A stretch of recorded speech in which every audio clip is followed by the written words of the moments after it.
ஓம் வசுதேவசுதம் தேவம் கம்சசாணூரமர்தனம் தேவகி பரமானந்தம் கிருஷ்ணம் வந்தே ஜகத்குரும் மூகம் கரோதி வாசாலம் பங்கும் லங்கயதே கிரிம் யத்கிருபா தமகம் வந்தே பரமானந்த மாதவம். காமம் என்ற சத்ரு எந்தெந்த இடத்தில் இருந்து கொண்டு மனிதனை மயக்குகிறது என்பதையெல்லாம் எடுத்து கூறிய யசோதானந்தனன் இப்பொழுது 41வது ஸ்லோகத்தில் காமம் என்ற எதிரியை அழிப்பதற்கான யுக்தியை எம்புகிறார். தஸ்மாத் த்வம் இந்திரியான் யாதோ நியம்ய பரதர்ஷப பாப்மானம் பிரஜஹீகேனம் ஞான விஞ்ஞான நாசனம்.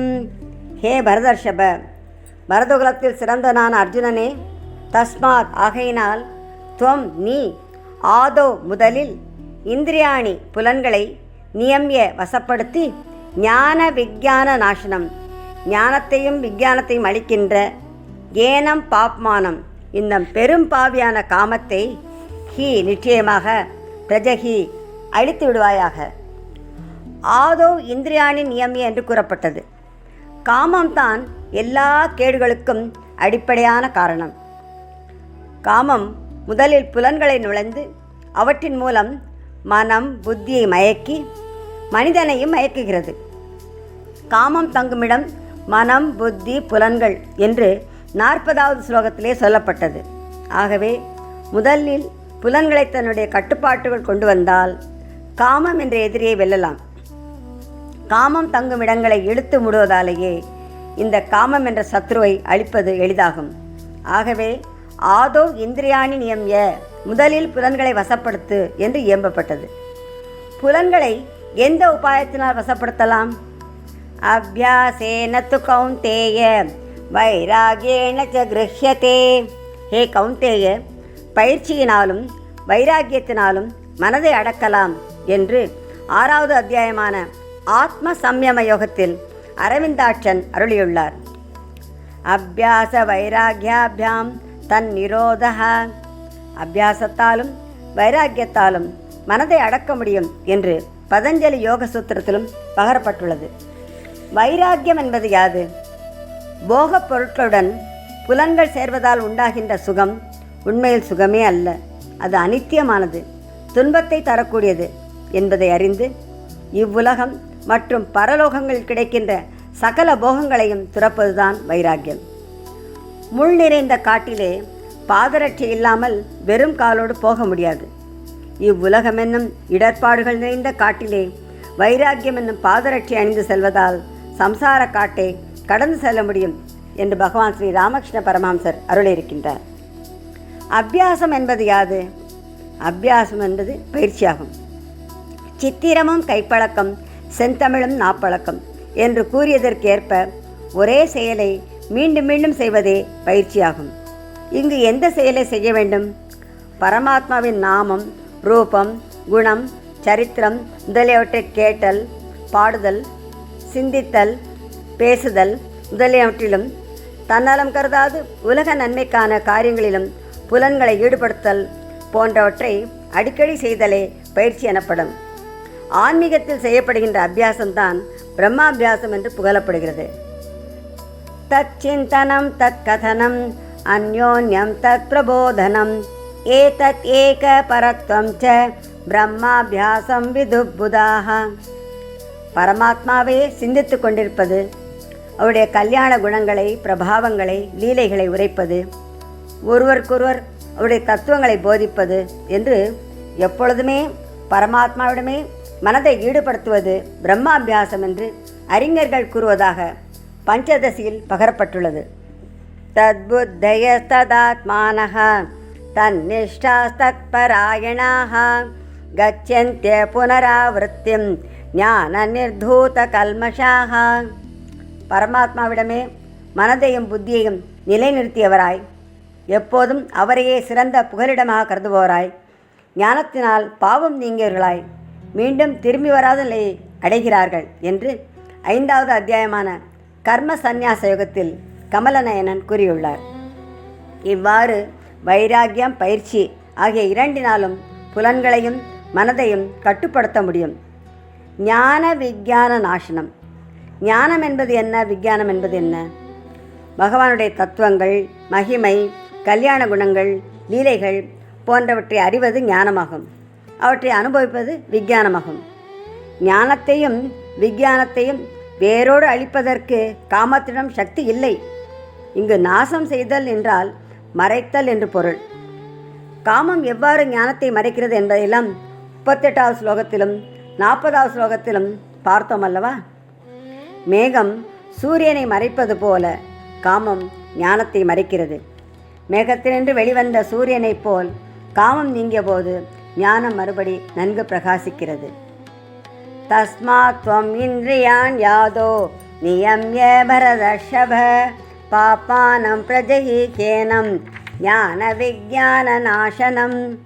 41வது ஸ்லோகத்தில் புலன்களை வசப்படுத்தி காமம் என்ற சத்துருவை அழிக்க வேண்டும் என்று கூறியவுடன் மனம், புத்தி, புலன்கள் ஆகியவற்றை இருப்பிடமாக கொண்டு அவற்றின் மூலம் மனிதனை மயக்குகின்ற காமத்தை அழிக்க முடியுமா என்ற அர்ஜுனனின் சந்தேகத்தை நிவர்த்திப்பதற்காக இந்த 42வது ஸ்லோகத்தில் ஆத்மாவின் உண்மை சுரூபத்தை அரங்கத்து அரவணை பள்ளியான் அருளுகின்றார். இந்திரியாணி பரான் யாஹுஹு இந்திரியேப்ய பரம் மனஹ மனசஸ்து பரா புத்திஹி யோ புத்தே பரதஸ்து சஹ. இந்திரியாணி புலன்கள் பராணி உடலை காட்டிலும் மேலானவை என்று ஆஹுஹு கூறுகிறார்கள். இந்திரியேபியகா இந்த புலன்களை காட்டிலும் மனஹ மனம் பரம் மேலானது. மனசகா து மனதை காட்டிலும் புத்திஹி புத்தி பரா மேலானது. யகா எது புத்தேஹே புத்தியை காட்டிலும் பரத்தக மிகவும் மேலானதோ சக அதுவே ஆத்மா. இந்திரியாணி பரான் யாகுகு இந்திரியங்கள் ஸ்தூல உடலை காட்டிலும் வலிமையானவை என்று கூறப்பட்டது. இங்கு ஷரீரம் எது, இந்திரியங்கள் எவை?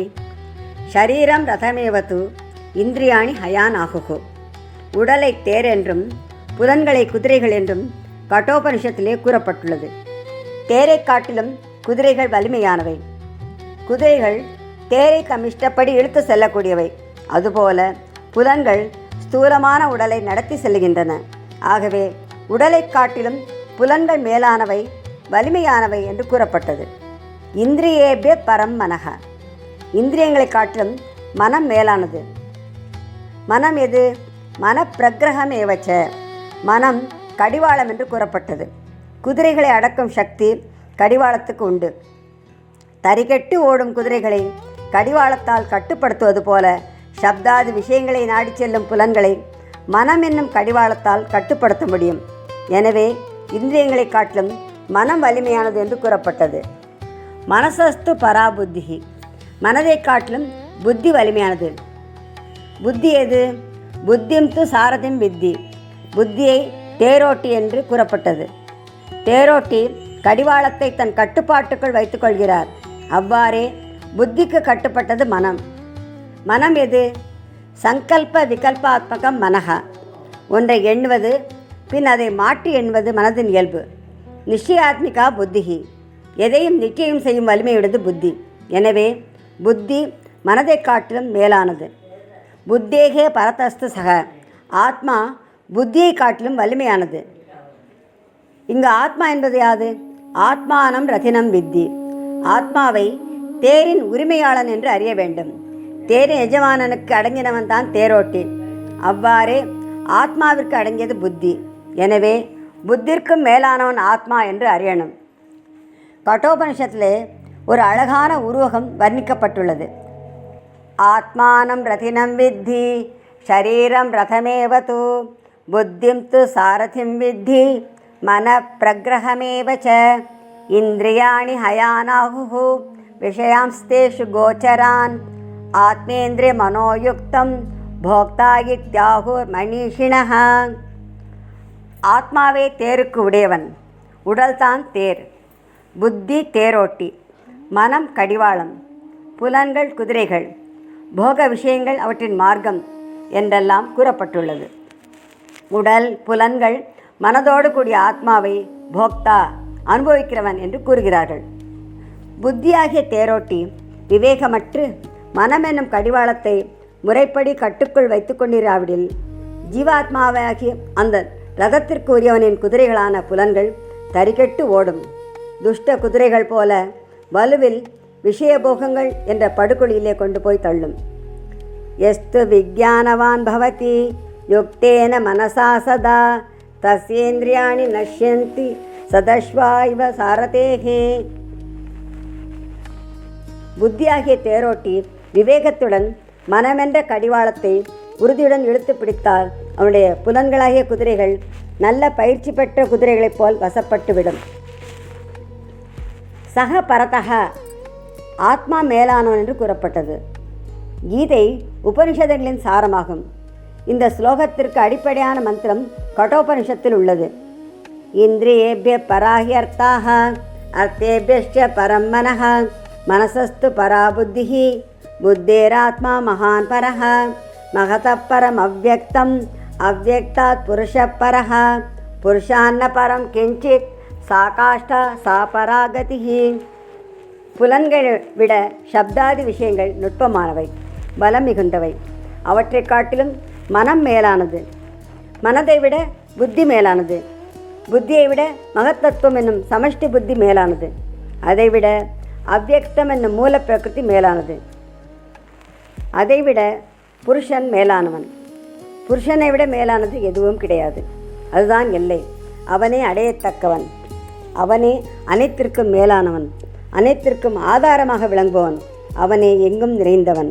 அதனால் சகபரதக ஆத்மாவே மிகவும் மேலானவன் என்று கூறப்பட்டது. இந்திரியாணி பரான் யாஹு இந்திரியேபிய பரம் மனஹ மனசஸ்து பரா புத்திஹி யோ புத்தே பரதஸ்து சஹ.